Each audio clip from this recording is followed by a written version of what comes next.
Ladies and gentlemen, welcome back to Gaming with me, Tony Mo, and we're here today taking a look at another loadout for Titanfall 2. Today, we're going to be checking out my personal Livefire loadout that I've been calling Livewire.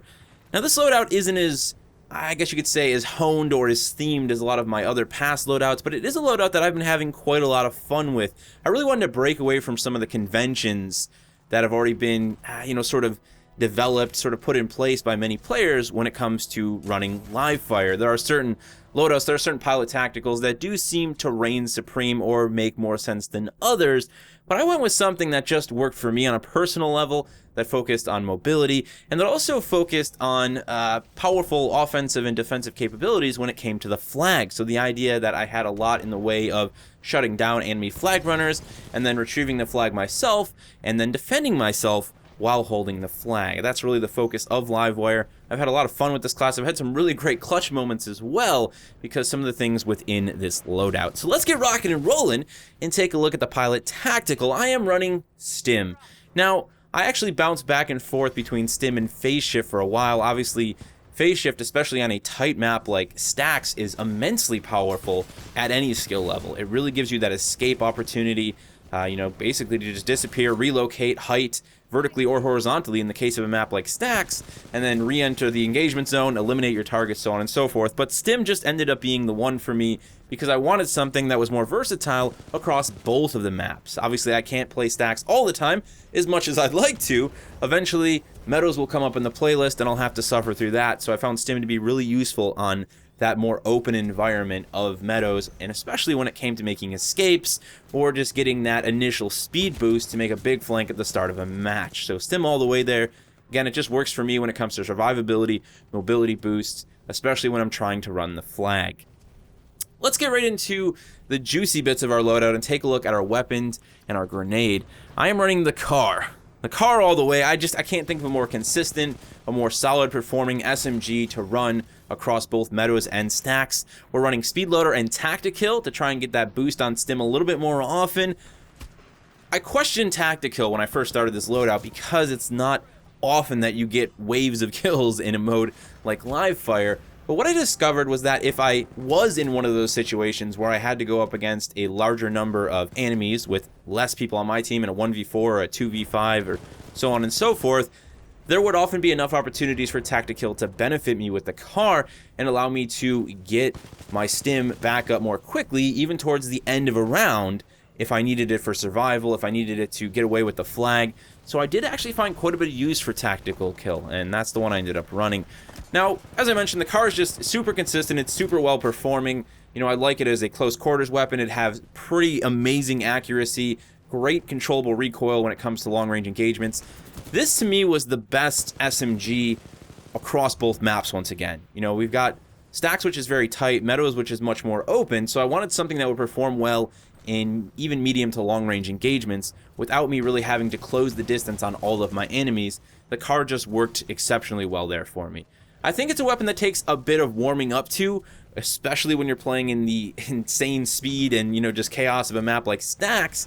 It can be a little bit finicky to control in very, very close quarters environments, but once you find that sweet spot and you start air strafing to target your enemies rather than aiming with the right stick, it just feels buttery smooth, and the sprees are everywhere. Next up, we're going to be running a Hammond P2 for our sidearm. Obviously, not too much of a reason to run an anti-Titan weapon here. And the thing I like about the Hammond P2 is it's just a consistently quick and snappy pistol. You just get solid DPS, it's accurate, it's nimble, and of course, it's very quick to pull out.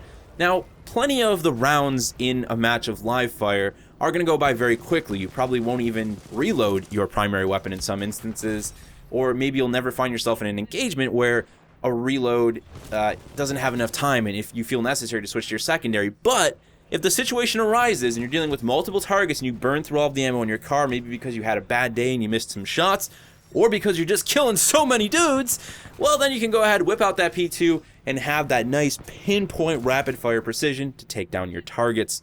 Obviously, getting comfortable with the P2 is going to give it the most value here, but really, it's the most fun I've had with the P2. There's just something about the size of maps like Stacks specifically that make this such a fun little secondary to just go in with and pop, pop, pop, pop, and take people down with. A lot of fun with it. A great, solid, once again, super accurate backup. Moving forward, we're running the Gravity Star. This is probably the weirdest piece of my loadout. Now, the one area in which I found the Gravity Star to be really awesome, though, is for defending the flag. So obviously, if you're, on a map like Stacks guarding that center flag, you've got the G-Star, the GS, man. You can go ahead and whip that thing down, kind of just hone in on the flag. If anybody tries to make an early rush for it, you can block them out, kill them, and then grab the flag. But I also found, especially on a map like Stacks, man, I'm telling you, Stacks is the map. Why do we even play Meadows? Stacks is the map where all the cool stuff happens. And let me tell you why right now. I grabbed the center flag, made my way up through one of the tall corridors on Stacks, and I knew someone was chasing me. So what did I do? I bursted out of that center corridor to the side wall, threw the Gravity Star straight at the wall, turned left, turned around as I was falling down through the sky, and what happens? The guy who was chasing me gets stuck in the Gravity Star, and I get the kill. It's that sort of usage for the GS that just makes it so much fun. It's not like that happens all the time, but the few instances where I've had a sweet Gravity Star defense as I was making an escape with the flag, oh man, it just feels good. And you know what? For that reason alone, I kept using the Gravity Star. As much as it's not the most powerful offensive tool, you're probably better running frags or even satchels or even electric smoke. I've just had so much fun with it that I haven't wanted to put it down. This is very much an element of the loadout that's for the showman. To have those occasional clutch moments that just make you grin. And you know what? When you're playing Livefire and you get 6 matches of Meadows in a row, you finally get to Stacks, you're going to need some grinning to stop yourself from going insane. Let's take a look at our pilot kit. I am running Power Cell, and I also started tangoing with Kill Report. Now, the nice thing about Kill Report in such a fast-paced mode is really being able to use the death of your enemies to boost your situational awareness. I would say in a match of attrition or bounty hunt, Kill Report has significantly less value. Number one, the maps are so large, you're respawning, there's so much going on, it's like, who cares? But if you can see exactly where your teammates died in a mode like Livefire, where you only have 1 life, that really does give a lot of awareness. It boosts your awareness, it lets you say, hey, okay, 2 guys just died on left lane. Well, there's probably guys pushing left lane or at least defending on left.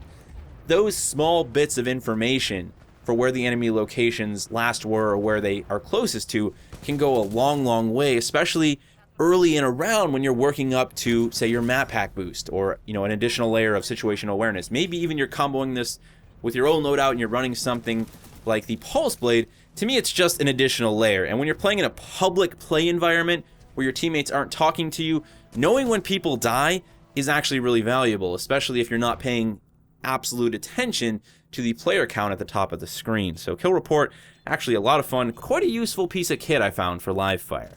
Now when it comes to the boost side of things, I mucked about with a couple different elements here. I even tried ticks, because I thought maybe it would be fun to add some chaos to the playing field. They kind of worked on Stacks, but not really. At the end of the day, if you want to give yourself just that additional awareness, or if you want to shut down the enemy team's awareness, I would either run Map Hack or the Jammer. Basically, what do you want to do? You want to occasionally boost your team's awareness, or do you want to go ahead and just jam the other team's awareness? Either way, I think it works well. If you're playing with a group of friends, you can obviously swap back and forth and say, okay, you run Map Hack, I'll run Jammer, and then maybe you got some guy running Dice Roll, because I think Dice Roll only takes like 1 kill to activate, so have some fun with your boost, but I would go either with boosting your team's situational awareness or shutting down the enemy teams. So there you have it, ladies and gentlemen, my very first Livefire loadout. If I can bear through the pain of Meadows, I will most likely bring you guys more Livefire focused loadouts. This is the one that I've been using first and foremost. I've had a lot of fun with it. It's just a solid loadout that has a few nuances that just make it grin-worthy. So it's worked for me. Give it a go. Let me know what you think. Of course, if you guys want to share some of your own personal Livefire loadouts that you've been kicking butt with, feel free to do so down in the comment section below. I'm going to get back to working on that new closer. I'll see you in the next one.